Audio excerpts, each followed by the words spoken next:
It's about to be a white boy summer. You know, take it how you want. I'm not talking about like...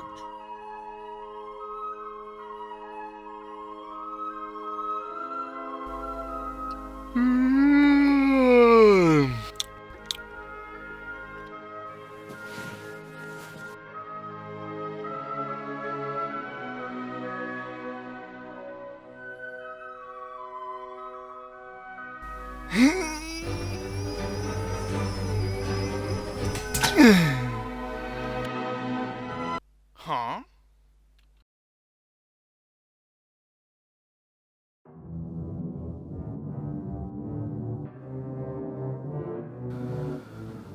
I am a 20-something white guy, so I of course love Nolan's films, and I have a Dark Knight quote for almost every situation.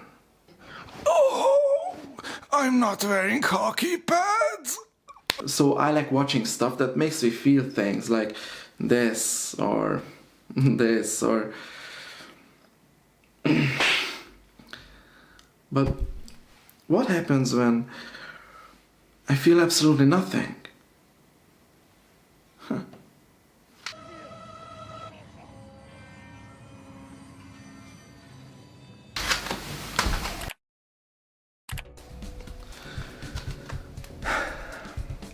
So let's ask Mr. Capitalism what happened with Tenet. Come on, we can do better than that. I'm sure we can go even more cartoonish than that, huh? Ooh, seems like we were just absolutely obligated to release this movie during a global pandemic, now weren't we? Stop.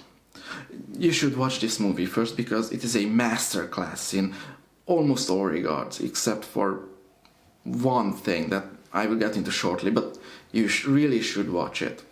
It's very cool.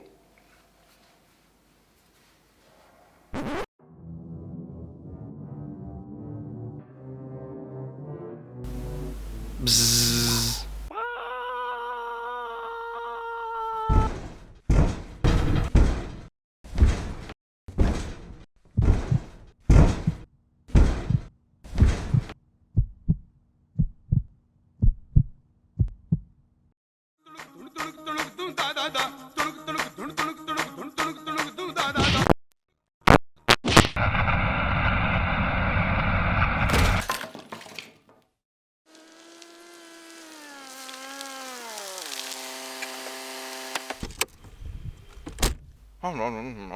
Cumberbitches.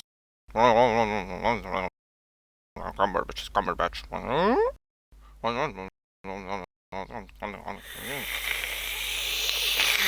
yum, yum.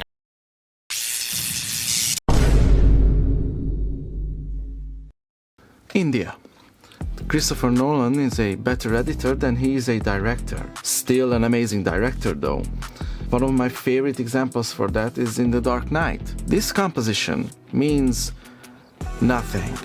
I mean, if we really want to come up with some stupid bullshit reason for it, we could, but let's be honest, this means really nothing.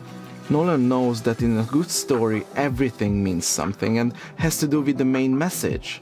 But this means nothing. Or let's take this shot from Tenet. Her ass in the frame, with the context given. You're forgetting. I haven't met her yet. That's right. After you meet her, she dies. I'll just give her my love instead. Essentially could mean that she's slaving away for Andre, but even if that's true, the composition is confusing and weak and draws attention to itself. With Nolan being a very good director, nothing in his movies happen just because. They should have a reason, and emphasis on should.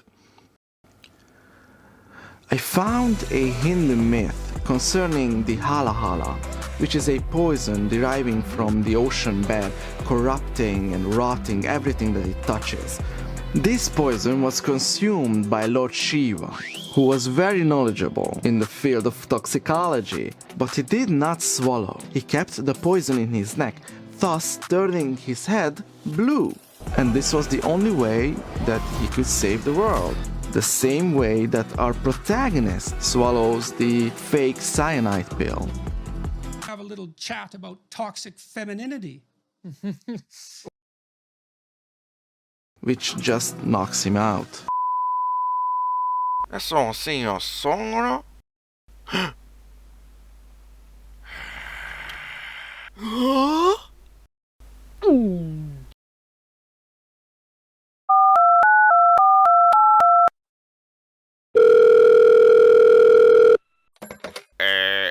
Hello?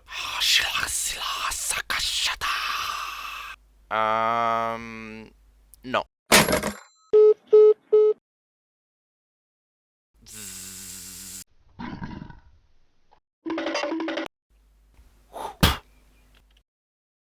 Death. The secret CIA code is we live in a Twilight world. Twilight, besides being Pattinson's breakthrough outing into the genre of rapey love, I like watching you sleep.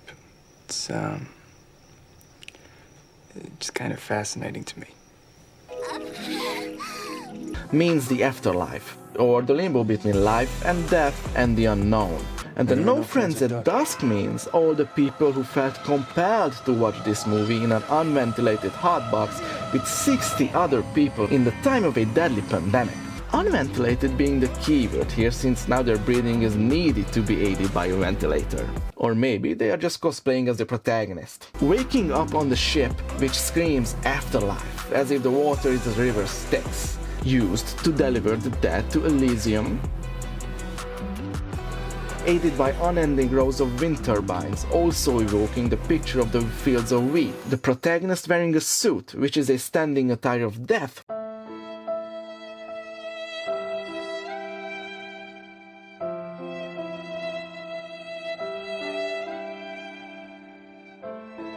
For the modern era,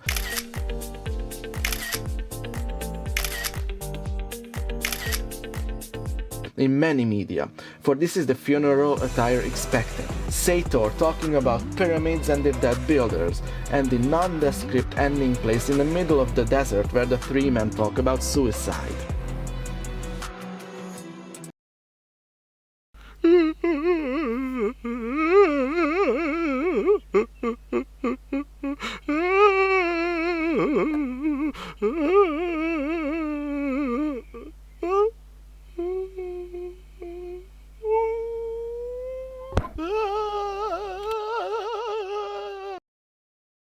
Hephaestus.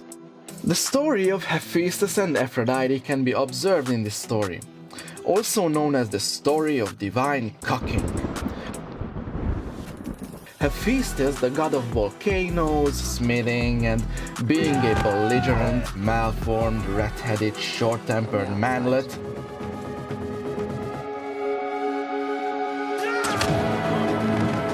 and Aphrodite being the gorgeous goddess of love. Love here mainly entails love and protection of family, but being a lover of man also plays heavily into the narrative.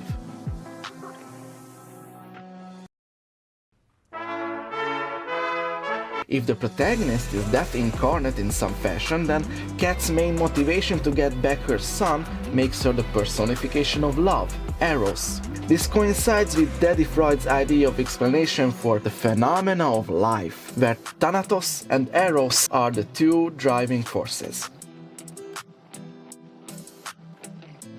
Oh, keep out, I'm gonna kill myself!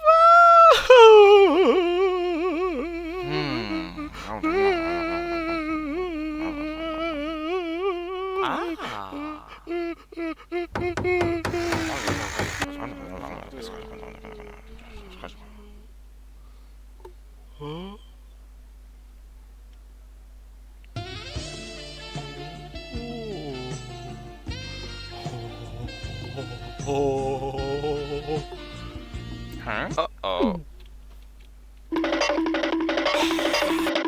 Saving people. As far as I can tell, the protagonist's motivation is to save everyone he can. Can you defuse that? It's centrally synchronized. Are there more? Covering the tracks. Taking out the audience. It's just the cheap seats. On our mission. Decline now.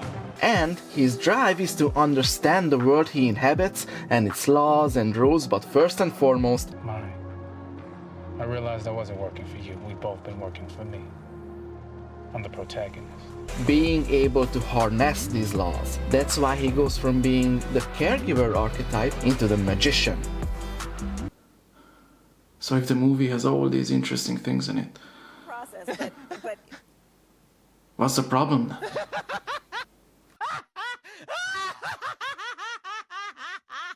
Whores in this house. There's some whores in this house. Facts don't care about your feelings. How did Bruce Wayne get back to Gotham from the desert prison hole in a matter of days? How did the bombs fall down to the planet in zero gravity? How can a woman be an admiral in the space military? Why is my pee-pee hard when I see Thanos? Femoids cannot be superheroes. Why does my wife's son have a better switch case than I do? Why don't the Eagles take Frodo to Mount Doom to begin with?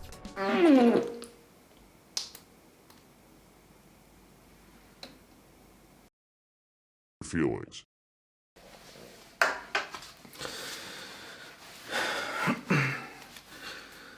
So what happens emotionally? Two things. One, Did my team get clear? No. Private Russians, we think. Right. Not you. You chose to die instead of giving up your colleagues. and Cat wanting her freedom and son back. Since our hero here has nothing more to do than to shed a tear in the beginning, you chose to die instead of giving up your colleagues. And to sulk in the end about the death of his newfound best friend. Now let me go.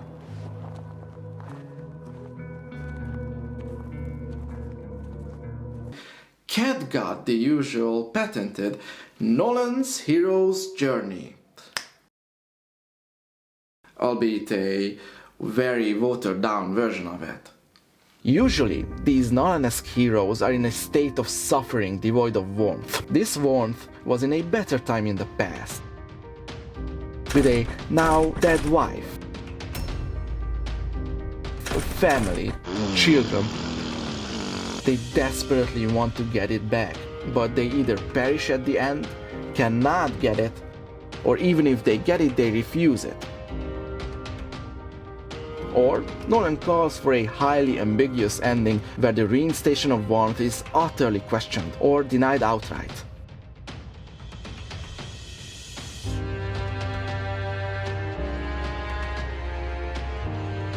Except here she gets delegated the boring version, where she gets her son back scot-free even after fucking up her only job at the ship because she did not want Sator to feel satisfied, even after he clearly lost. Combination of 2 decades of emotional entropy.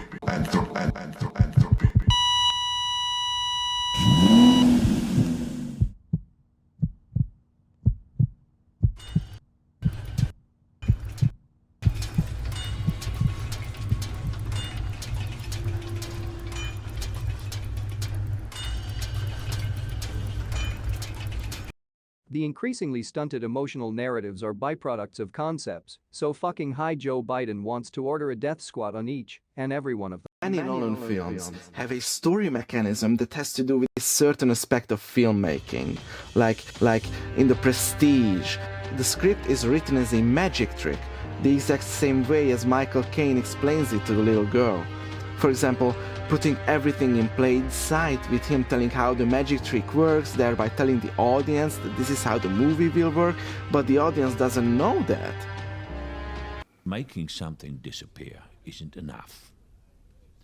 You have to bring it back. Full. Inception. It It has to do, in this case, how script and story writing works, where the best emotions and ideas are planted into the mind of the viewers without them realizing it, with monomythic pictures, etc. Also how media works in that regard, with manufacturing consent. Paging Dr. Chomsky! Dr. Chomsky! In Interstellar, maybe in the end the way everything is moved by a director's feeling for love or whatever, and that puts things, emotions, scenes, dialogues into motion by a predestined weave of directorial fabric. Dunkirk. Timelines where each have a different measure of the passing time, interweaved into one another, meeting at certain points, creating tension between several layers of time. Tenet. Playing footage forwards and backwards in a different take on the time-traveling storyline, which Interstellar also had. And the protagonist is called... Yes, the protagonist. These mechanisms provide the skeleton for the narratives, but starting with Inception, they have been becoming less of an interesting crutch and more like the main attraction themselves that detract from what should be the point of these movies. In all of them, emotions are taking more and more of a serious backseat, becoming empty spectacles with less and less meaning, less and less weight. These might be thinking man movies, but only in a sense that their true meanings are distorted on first viewing right into sheer incomprehensibility. And none of them is a bigger offender than Tenet. Tenet is actually the logical conclusion to a decade of emotional entropy. Interstellar seems to be an outlier, but to me, it is the most emotionally dishonest work Nolan has ever done. In all of his movies, the muted, stilted, and blue emotional bedrock the protagonists operate in, as samey as they are, they mostly come from an honest and human place, written and told by someone who actually understands how people work. But Interstellar opts out for a by-the-numbers, Saturday morning cartoon, love conquers all, I miss my daughter type of color palette. That, by the way, in the end doesn't even matter because it has a typical Nolan protagonist. Bye, bitch!